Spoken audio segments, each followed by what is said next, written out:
Hey Macarena!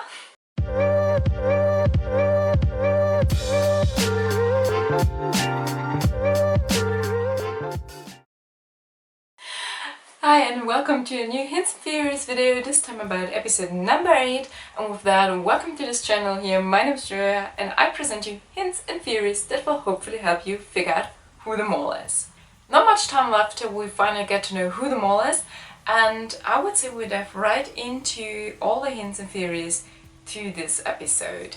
And we start with the interesting talk Rick had with each of the candidates right in the beginning of the episode, which also had an influence on both tasks. And the most suspicious thing I saw there was the talk he had with Rosario. Because Rick asked all the candidates the same 3 questions. And the second one was, do people in the group trust you? And Rosario then answers with a yes. And then Rick asks, can you be trusted? And Rosario answers very clearly, no. And not only that, but also Rick's reaction to his no, I think, is quite interesting. But let's have a look for yourself. Wanneer vertrouwen mensen jou? Ja. Ben jij te vertrouwen? Nee. Nee, hè? So I wouldn't be surprised that if Rosario is the mole, that we get to see this exact scene in 2 weeks when we get to know who the mole is and get to know all the official hints and all the mole actions. So yeah, I personally think it's a huge hint to Rosario as the mole. And with that, we jump right to task number 1. Because of the voting of the other candidates, Rosario ended up in a very important position in that task. If you've watched the Belgian mole 2 years ago, then you probably remember this, well, kind of lazy game, because they had a pretty similar one back then. And also back then we got to see that this position is rather important. The thing is only that you cannot really influence to get into that position, because it depends on how much the other people trust you. So if you're the mole and you want to end up in that position, you have to make sure people trust you for a longer time. If Rosario is the mole, then he obviously did a great job in doing that because he ended up in that position. If not, then he's probably a lucky candidate who stood there. Anyways, why is that position so important? Because you are the one to decide if money gets into the pot or if you let people go away with yogurts. So that position is crucial for this task. And I wouldn't be too surprised if he is the mole, then if he had a plan like, I will shoot the first 3 persons and Rian, who's the last one, who's the second most trusted of the group, I will not shoot her and let her get away with whatever she has in her little bag there. Or another possibility, of course, would be that he kind of got extra information about what the candidates have in their bags. And if he's the mole, then of course it would mean that he made sure that 1,500 euro did not make it into the pot. And yes, I can hear all of you screaming, but what about the 2,000 euro that made it into the pot? So Rian's 2,000 euro actually. And yes, I understand that people can see that as an anti-mole action from Rosario. So all the people who do not see him as the mole say this is like the hint that he is not it. And I do understand that, but I also think, and as you can see I still suspect him a lot, that you can interpret it in another way, because the pot is pretty low at the moment. They only had like 5,000 and a bit in it. And that is not much for episode number 8. And there's only one more episode in which they can actually earn money, and then that's it.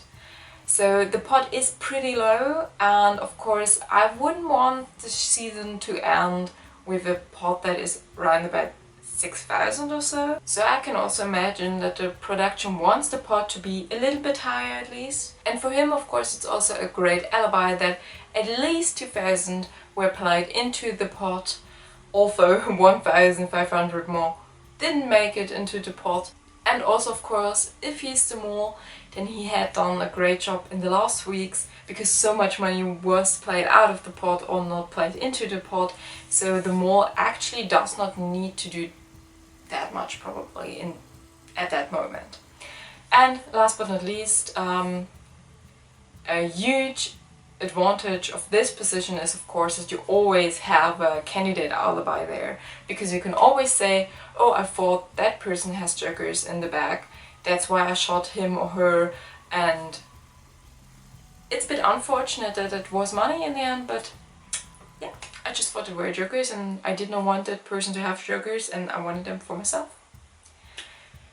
A lot about Rosario's interesting position there, but we should also have a look at Anna and Case in that task, because those two were the ones who also had money in their bags. If one of those two is the mole, then of course that could also be a strategy to make sure that there won't be money added to the pot, in this way that it was very likely that Rosario would shoot them, especially in Anna's case. And if we have a little look at their speeches in how they tried to convince Rosario that they have money in their bags, yeah, then they probably weren't really good at it. At least in Anna's case, it was not really convincing. But I had the feeling that Case actually was a bit mad at Rosario for doing that, which could be a good acting mole, but it seemed more candidate-like. Anyways, it could be a strategy for a mole to take money hoping to get shot and get it played out of the game as well. I didn't see anything too suspicious about Fons in the task, which is why I would say that we jump to task number 2.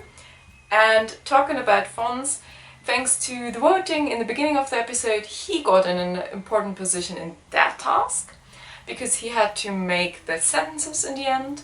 Though I have to say, I think he couldn't really mole there, because especially at the end of the task, the other 4 were watching him building the sentences, so moling there seemed a bit difficult.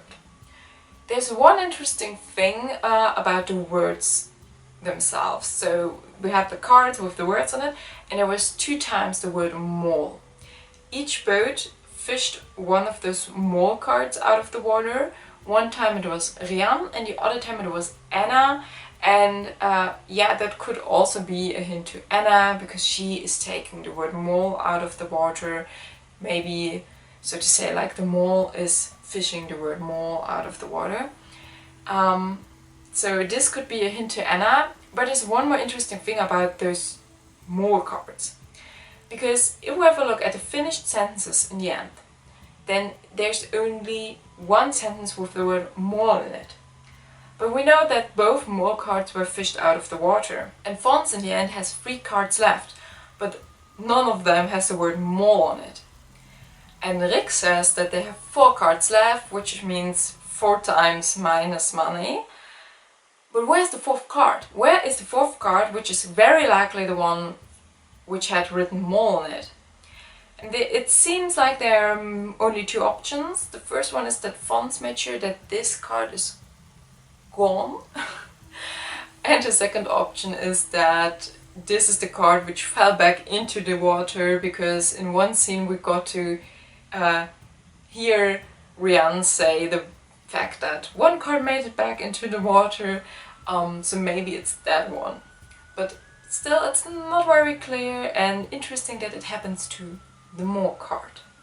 Then, if we have a look at the 2 boats, it is very obvious that Case and Anna did a way better job than Rosario and Rian.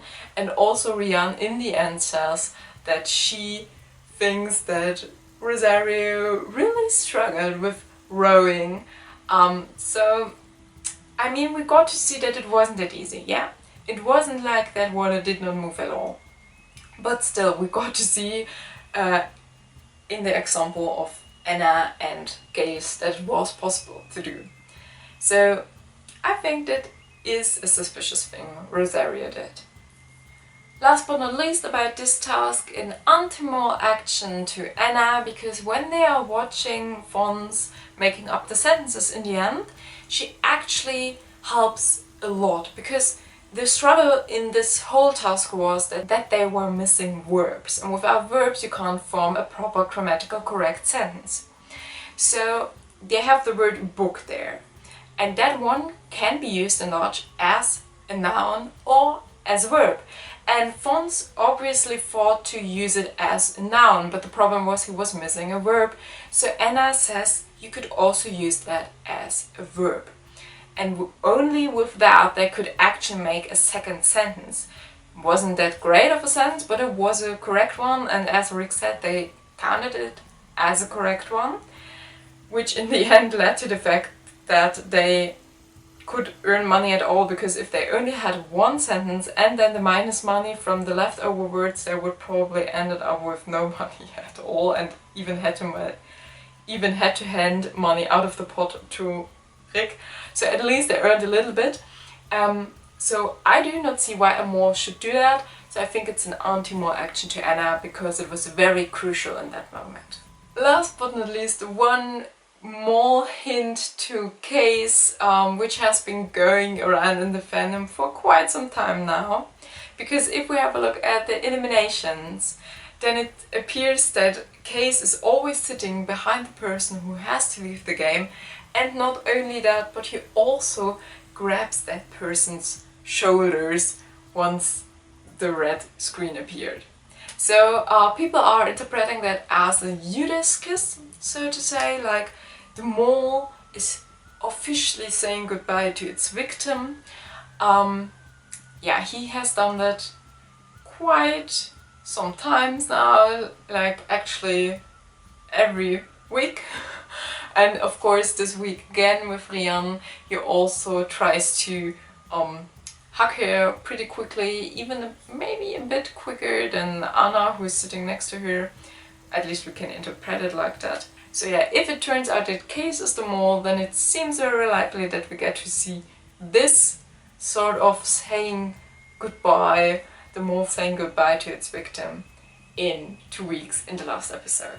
So that were all hints and theories to episode number 8 so far. Let me know what you think about them in the comments below. Next week there will be, of course, another hints and theories video to episode number 9 then. And then in the upcoming days, so in the week between episode 9 and 10, I will upload some extra videos, one about each candidate, in which I present you the most important hints leading to that person as the mole. I've done that the last seasons as well. It's always a good way to get an overview of all the suspicious things that that person did.